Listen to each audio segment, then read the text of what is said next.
Welcome to our Hydra Tower Getting Started series. This video focuses on seed planting. After assembling your Hydra Tower in part 1 of this series, this segment will focus on planting your seeds.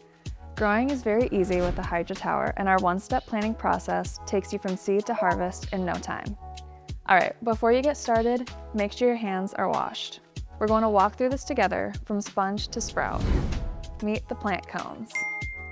These little cones are where the magic begins, so let's get them ready. Soak your growth sponges in clean water for about 5 to 10 minutes. This helps them absorb moisture evenly. Insert the soaked sponges into the tower pockets. Don't be afraid to push these seed pods down till they get to the right level. You want them almost flush with this. Place your seeds into the center hole of each growth sponge. Make sure you're carefully placing them within the pre-drilled hole. Just 1 or 2 seeds per hole is perfect.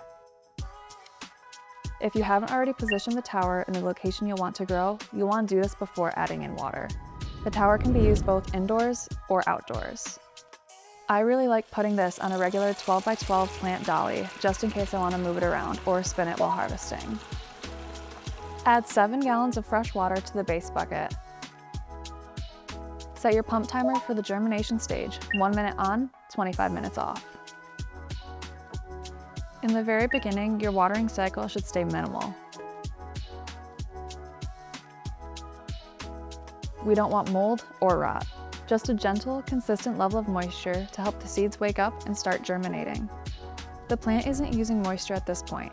Lights and nutrients? Not yet.